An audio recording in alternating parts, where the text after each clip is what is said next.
மாண்புமிகு உறுப்பினர் திருமதி வா சத்யபாமா அவர்கள். மாண்புமிகு பேரவைத் தலைவர் அவர்களுக்கு எனது பணிவன்பான வணக்கங்களை தெரிவித்துக் கொண்டு,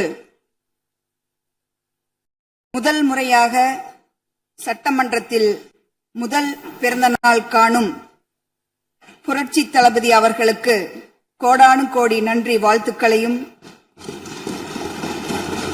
மனப்பூர்வமாக தெரிவித்துக் கொள்வதோடு, உங்கள் நேர்மையும் அயராத உழைப்பும் இந்திய நாடே வியக்கும் நீங்கள் எல்லா நலனும் பெற்று பல்லாண்டு வாழ வெற்றி மீது வெற்றி பெற்று பார்ப்போற்றும் தலைவராக வாழ்வதற்கு மனப்பூர்வமான வாழ்த்துக்களை தெரிவித்துக் கொள்கின்றேன். மேதகு ஆளுநர் உரைக்கு வழிமொழிந்து பேசுவதற்கு வாய்ப்பை வழங்கிய மாண்புமிகு தமிழக முதல்வர் புரட்சி தளபதி அவர்களுக்கு என்றும் கடமைப்பட்டுள்ளேன். ஒவ்வொரு மனிதனுக்குள்ளும் ஓர் அரசியல்வாதி இருக்கிறான். ஆனால் அரசியல்வாதிக்குள் மனிதனை கண்டுபிடிப்பது என்பது தனி மனிதனை தேடுவது. உங்கள் நேர்மையும் அயராத உழைப்பும் இந்திய நாடே வியக்கும் நீங்கள் எல்லா நலனும் பெற்று பல்லாண்டு வாழ வெற்றி மீது வெற்றி பெற்று பார்ப்போற்றும் தலைவராக வாழ்வதற்கு மனப்பூர்வமான வாழ்த்துக்களை தெரிவித்துக் கொள்கின்றேன். மேதகு ஆளுநர் உரைக்கு வழிமொழிந்து பேசுவதற்கு வாய்ப்பை வழங்கிய மாண்புமிகு தமிழக முதல்வர் புரட்சி தளபதி அவர்களுக்கு என்றும் கடமைப்பட்டுள்ளேன். ஒவ்வொரு மனிதனுக்குள்ளும் ஓர் அரசியல்வாதி இருக்கிறான். ஆனால் அரசியல்வாதிக்குள் மனிதனை கண்டுபிடிப்பது என்பது தனி மனிதனை தேடுவது போல அதிசயமாக இருக்கிறது. இப்படிப்பட்ட அதிசய பிறவியாக விளங்கும் மாண்புமிகு புரட்சி தளபதி அவர்களுக்கு முதல் கண் எனது வணக்கத்தினையும் வாழ்த்துக்களையும் தெரிவித்துக் கொள்கின்றேன். நடந்து முடிந்த சட்டமன்ற தேர்தலில் திருப்பூர் வடக்கு தொகுதியில் தமிழக வெற்றி கழகத்தின் சார்பாக போட்டியிட எனக்கு பொன்னான வாய்ப்பளித்து 69,992 வாக்குகள் வித்தியாசத்தில் என்னை வெற்றி பெறச் செய்த திருப்பூர் வடக்கு சட்டமன்ற தொகுதியினுடைய வாக்காளர் பெருமக்களுக்கும், புரட்சி தளபதி அவர்களின் உள்ளத்தில் என்றும் குடியிருக்கும் குழந்தை செல்வங்களுக்கும், வெற்றிக்காக உழைத்த தமிழக வெற்றி கழகத்தினுடைய நிர்வாகிகளுக்கும் மற்றும் உடன்பிறவா சகோதர சகோதரிகளுக்கும் இந்த வெற்றியை காணிக்கையாக்குகின்றேன். நினைத்ததையெல்லாம் வெற்றி பெற வேண்டும் என்ற நெறியுடன் கூடிய உன்னத உழைப்பு, வெற்றிக்காக தான் செய்யும் செயல்களின் மீது அசைக்க முடியாத நம்பிக்கை, எதிர்ப்புகளை தாங்கும் எதையும் தாங்கும் கடினமான மனம், தூங்கும் போது கூட கண்களை விட்டு அகலாத லட்சிய கனவு, அக்கனவை நனவாக்கும் அற்புத ஆற்றல் கொண்ட மாண்புமிகு தமிழக முதலமைச்சர் புரட்சி தளபதி கைகளில் தமிழ்நாடு பாதுகாப்பாக உள்ளது. கூட்டணி ஆட்சி தத்துவத்தின் இலக்கணமாக திகழும் தமிழக அரசு கடந்த 74 ஆண்டுகால தமிழ்நாடு அரசியல் வரலாற்றில் ஆட்சியிலும் பங்கு, அதிகாரத்திலும் பங்கு என்பதை என்றும் யாரும் சாதிக்க முடியாததை செய்து காட்டியவர் நமது மாண்புமிகு வெற்றி தளபதி அவர்கள். 1968ஆம் ஆண்டு பேரறிஞர் அண்ணா அவர்கள் முதலமைச்சராக இருந்தபோது மும்மொழிக் கொள்கை நீக்கப்பட வேண்டும், தமிழ் மற்றும் ஆங்கிலம் ஆகிய இரு மொழிகள் மட்டுமே பயிற்றுவிக்கப்பட வேண்டும் என்ற தீர்மானம் தமிழ்நாடு சட்டப்பேரவையிலே நிறைவேற்றப்பட்டது.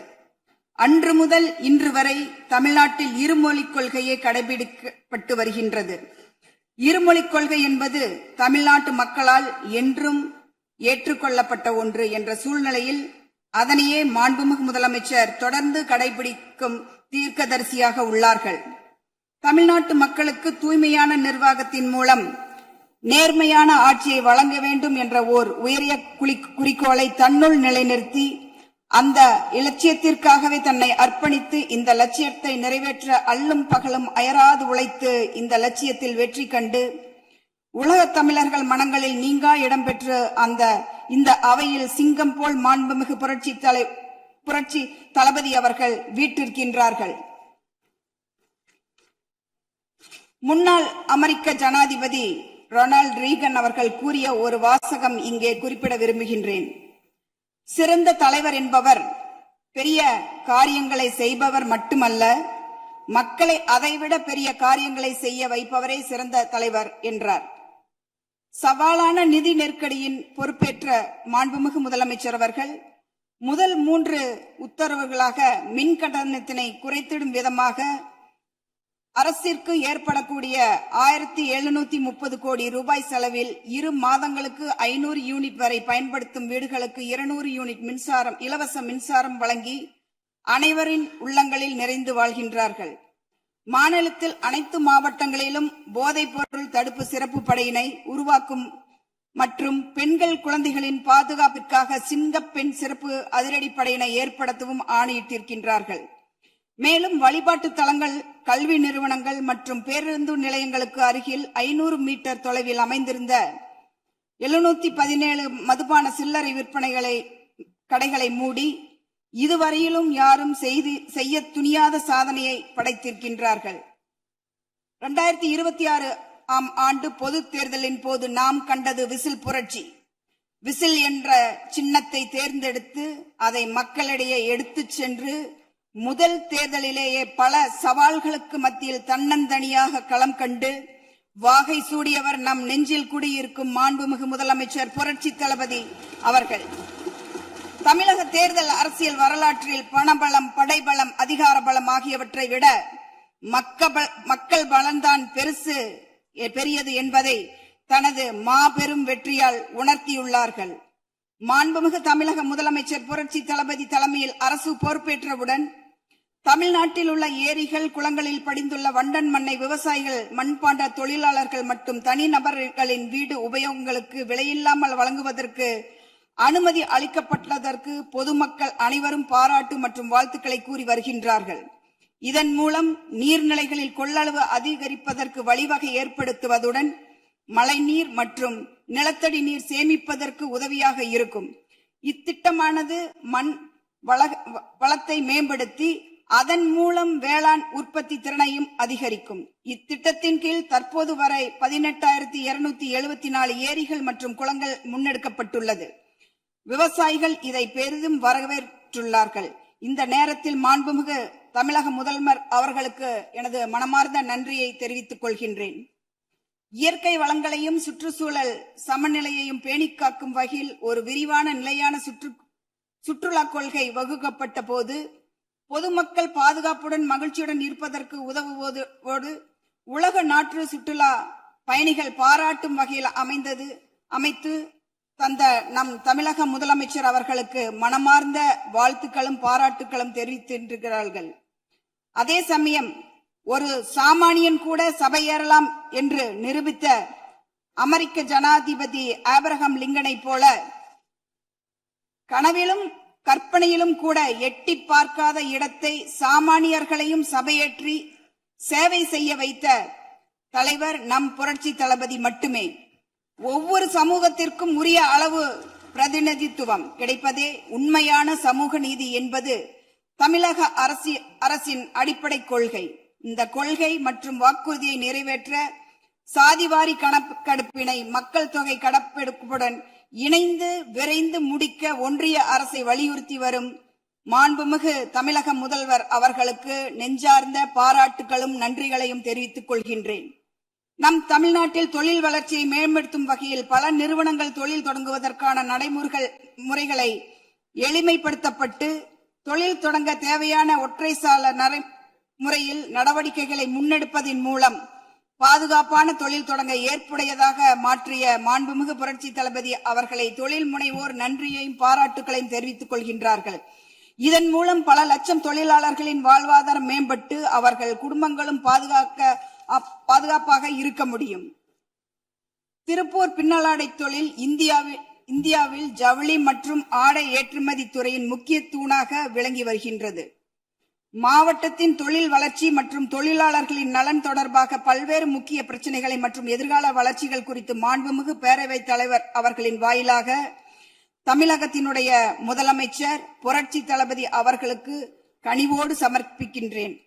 தங்களது சீரிய ஆட்சியில் தங்களின் வழிகாட்டுதலுடன் தமிழ்நாடு மாபெரும் வளர்ச்சியடைந்து திருப்பூர் பின்னலாடை தொழில் மென்மேலும் முன்னேற்றமடைந்து திருப்பூர் மாவட்டத்தின் பொருளாதார முன்னேற்றத்திற்கும் வேலை வாய்ப்பு உருவாகுவதற்கும் பெரும் பங்களிப்பை வழங்கி திருப்பூரை இந்தியாவின் முன்னணி நிலையான ஜவுளி மற்றும் ஆடை உற்பத்தி மையமாக மாற்றும் என்ற நம்பிக்கை புரட்சி தளபதி ஒருவரால் தான் முடியும். முக்கியமாக புலம்பெயர் தொழிலாளர்களுக்கான தங்குமிடம் தரமான வசதியுடன் கூடிய உருவாக்கி தர வேண்டும் என்று அன்போடு ஜஸ்ட் ஒரு 2 minutes சார்.